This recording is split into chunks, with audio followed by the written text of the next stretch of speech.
Tafsir Al-Azhar karya Profesor Dr. Hamka, ayat 153 hingga ayat 159, bahagian pertama. Bismillahirrahmanirrahim. Yas'aluka ahlul kitabi an tunazzila alaihim kitaban minas sama'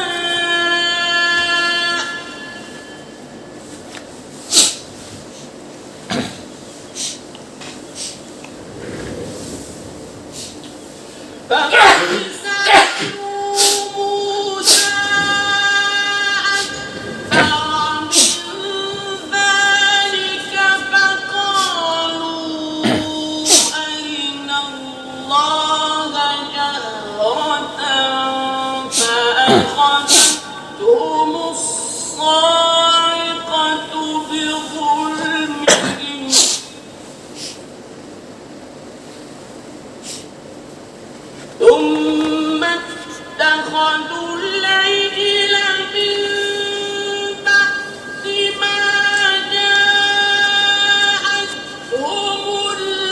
البينات فعفونا عن ذلك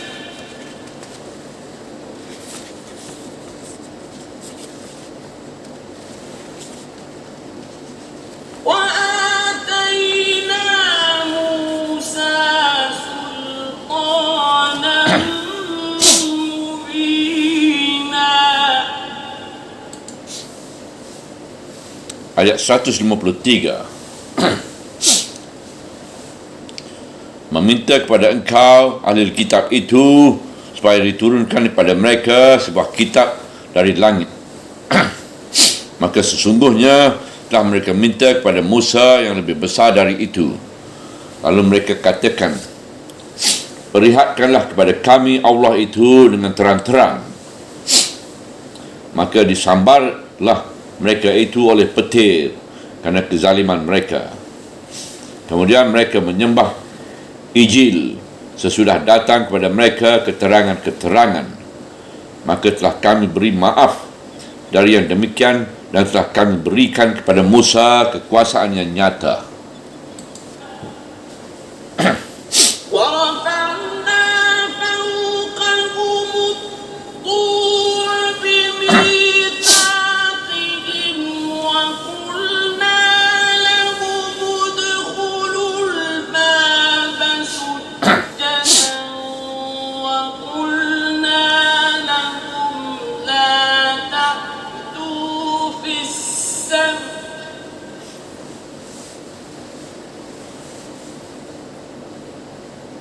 وقلنا لهم لا تعدوا في السبت وأخذنا منهم ميثاقا غليظا.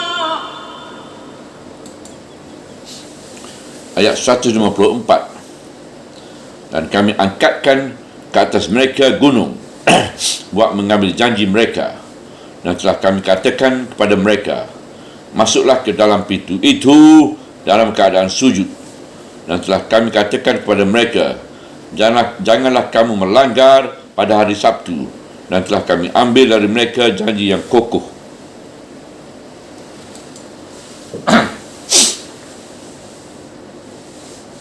فبما نقضهم ميثاقهم وكفرهم بآيات الله وقتلهم الأنبياء بغير حق وقولهم قلوبنا غلف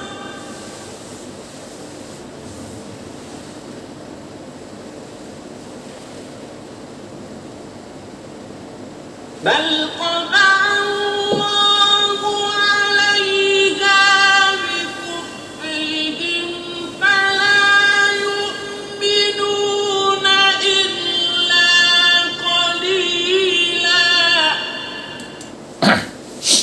ayat 155, maka telah kami kutuk mereka lantaran mereka memungkiri janji mereka dan kufur mereka dengan ayat Allah, dan mereka bunuh nabi-nabi dengan tidak benar, dan perkataan mereka bahawa hati kami ini adalah tertutup, bahkan telah dicap Allah atasnya kerana kekufuran mereka, maka tidaklah mereka percaya kecuali sedikit.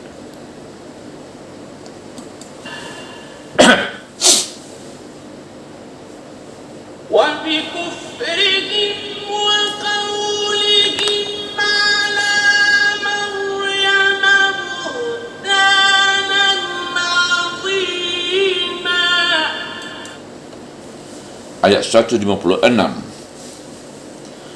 dan lantaran kekufuran mereka dan kata-kata mereka terhadap Maryam, suatu dusta bikinan yang besar.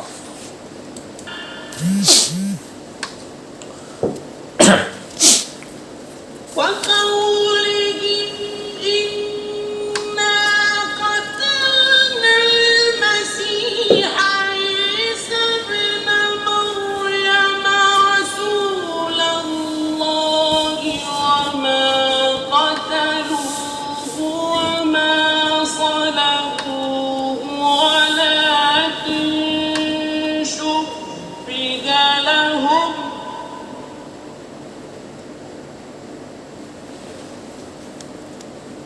وإن الذين اختلفوا فيه لفي شك منه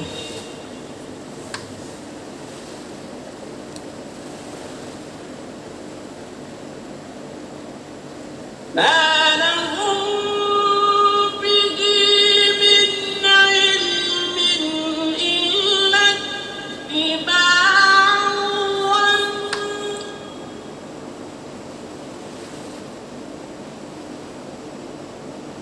وما قتلوه يقينا. Ayat 157, dan kata-kata mereka, sesungguhnya kami telah membunuh Al-Masih Isa anak Maryam Rasulullah, padahal tidaklah mereka membunuhnya dan tidaklah mereka menyalibnya, tetapi disamarkan bagi mereka. Dan sesungguhnya orang-orang yang berselisih tentang itu adalah dalam keadaan ragu daripadanya. Tidaklah ada pada mereka pengetahuan tentang hal itu, kecuali menuruti sangka-sangka saja. Dan tidaklah mereka membunuh dia dengan yakin.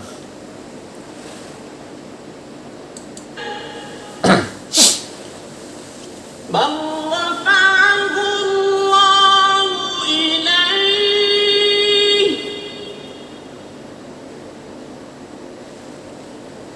وكان الله عزيزا حكيما. Ayat 158, bahkan dia telah diangkat Allah kepadanya, dan adalah Allah itu maha gagah lagi maha bijaksana.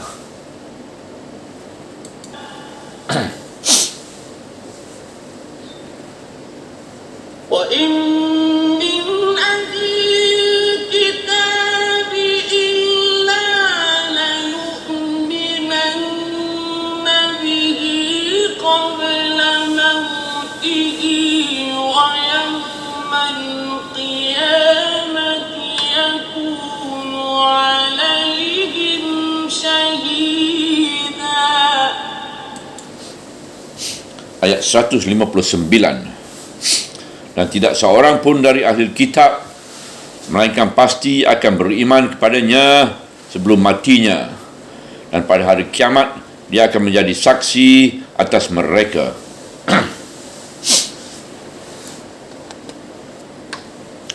Meminta kepada engkau ahli kitab itu, pangkal ayat 153, iaitu orang-orang Yahudi di Madinah, supaya diturunkan kepada mereka sebuah kitab dari langit.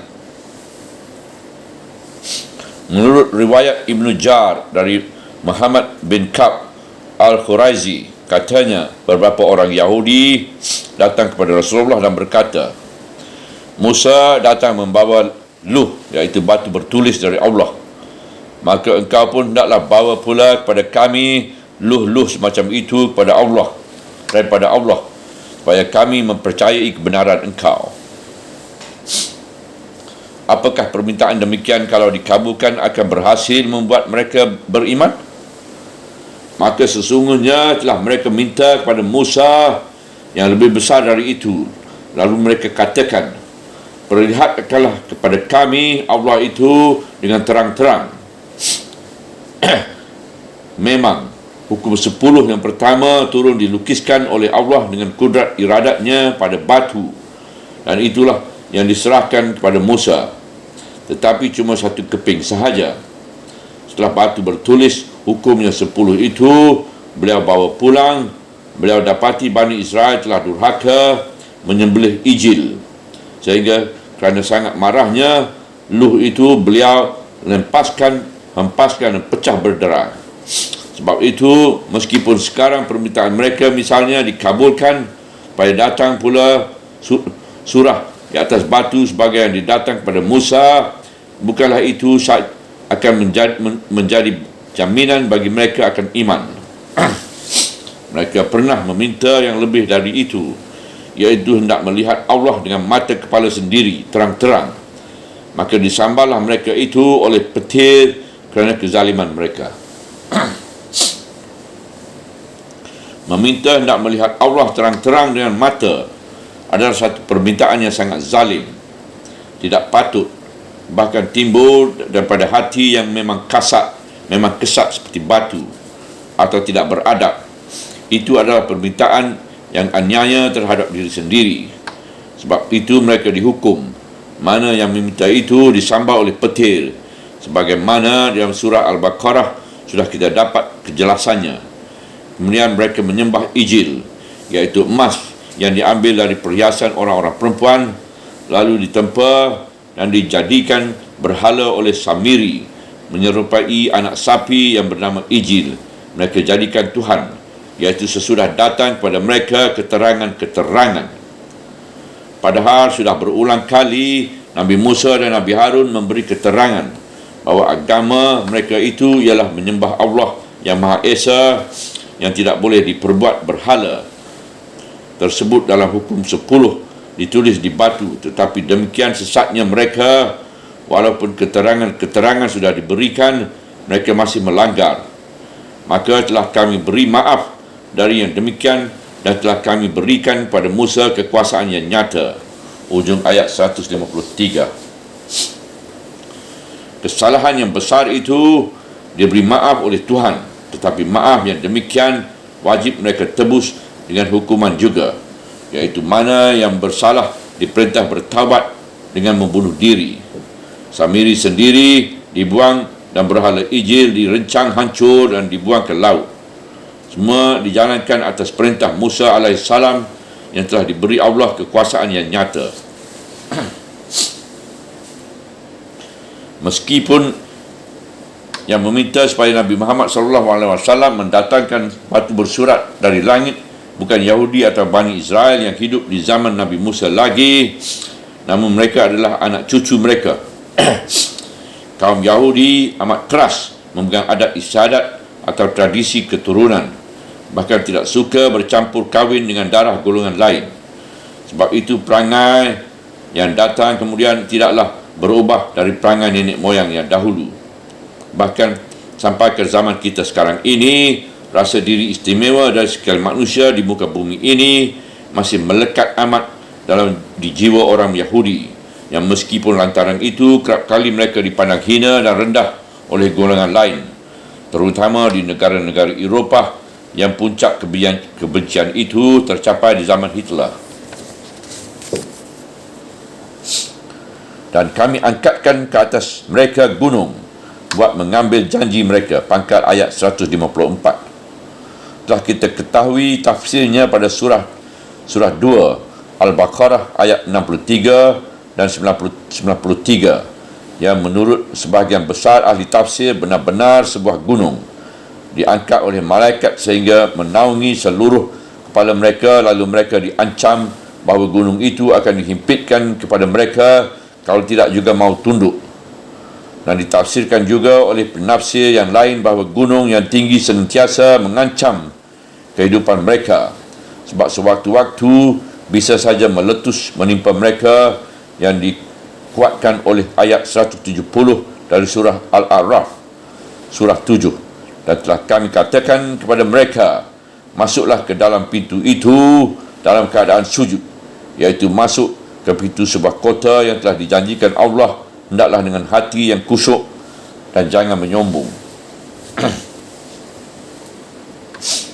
Yang telah terdahulu pula tafsirnya di surah Al-Baqarah, yang menurut setengah keterangan ahli tafsir, kota itu ialah Baitul Maqdis, dan kata yang lain ialah kota Ar-Riha, iaitu Jericho.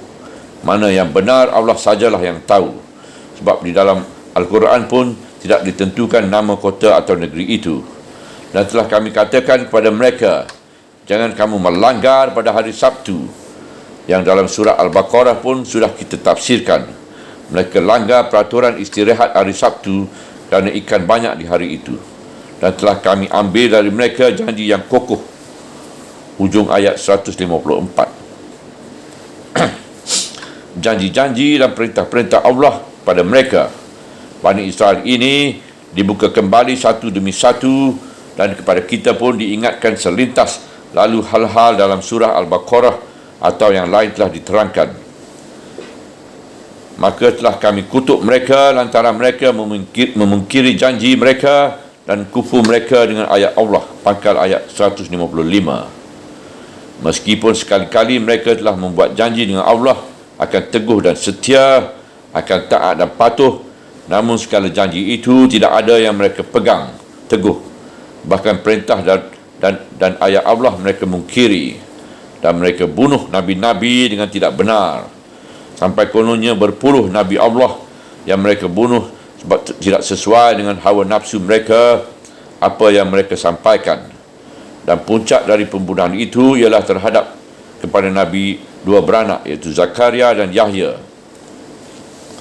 dengan tidak benar. Artinya bahawa nabi-nabi itu tidaklah bersalah sehingga mereka patut dihukum bunuh di hadapan mahkamah pengadilan. Hanyalah semata-mata dari kekufuran Bani Israel itu saja. Dan perkataan mereka bahawa hati kami ini adalah tertutup, bahkan telah dicap Allah atasnya kerana kekufuran mereka. Bukan hati telah tertutup kerana telah penuh oleh pengajaran yang baik, tapi dicap atau dipatrikan atau disegel oleh Allah lantaran kufur, hingga pengajaran yang baik tidak mau masuk ke dalamnya lagi. Maka tidaklah mereka percaya kecuali sedikit. Ujung ayat 155. Lantaran hati yang telah disegel Allah itu, jumlah yang terbesar menjadi kafir. Hanya sedikit yang mau menerima pengajaran Rasulullah SAW. Maka sebahagian yang terbesar itu akhirnya ditimpa sengsara belaka kerana kekufuran mereka, dan ada yang diusir dari Madinah, iaitu Bani Nadir, dan ada yang habis dihukum mati kerana khianat pada janji, iaitu Bani Quraizah, dan sisanya disapu bersih dari Khaybar. Semuanya itu adalah bekas kutuk laknat yang menimpa mereka, sebagaimana kutuk laknat yang menimpa nenek moyang mereka yang dahulu juga, sebab mungkin mereka akan janji tok kokoh yang telah diperbuat sendiri dengan Tuhan. Dan lantaran kekufuran mereka dan kata-kata mereka terhadap Maryam, suatu dusta bikinan yang besar, ayat 156. Mereka tidak mahu percaya akan mengandungnya Maryam terhadap Isa Al-Masih, bahawa itu adalah kehendak yang langsung dari Allah untuk sekali-kali memperlihatkan maha kuasanya ke atas alam ini. Oleh kerana lahirnya Isa itu benar-benar tidak dengan perantaran bapa, mereka iaitu Yahudi berani menimpakan tuduhan lain yang amat hina ke atas diri Maryam. Dalam setengah riwayat, kata tuduhan mereka itu, Maryam telah seketiduran dengan tunangnya, iaitu Yusuf tukang kayu, Yusuf An-Najjar. Itu sebelum berkahwin. Itulah Isa. Itulah satu tuduhan dusta yang sangat hina, yang selain dari kekufuran tidak mau percaya akan kekuasaan Allah yang Maha Besar, dan tidaklah mustahil pada akal yang waras bahawa Tuhan berkuasa berbuat demikian, selain dari memungkiri kemahakuasaan Allah itu, juga membuat tuduhan yang amat hina kepada Maryam, gadis suci itu, yang semua Yahudi yang sezaman dengan dia mengakui bahawa dia adalah satu perawan yang suci, bersih dan soleh sejak kecilnya. Bukanlah semacam dia yang akan berbuat perbuatan yang demikian hina, dan tidaklah mungkin seorang rasul yang besar, yaitu Isa Al-Masih, adalah seorang yang dilahirkan dalam keadaan hina akan diutus Allah menjadi rasul membawa seruan-seruan yang suci. Subhanallah walhamdulillah wala ilaha illallah wallahu akbar wala hawla wala quwata illa billah al-aliyyil azim wala hawla wala quwata illa billah al-aliyyil azim wala hawla wala quwata illa billah al-aliyyil azim. Berakhirlah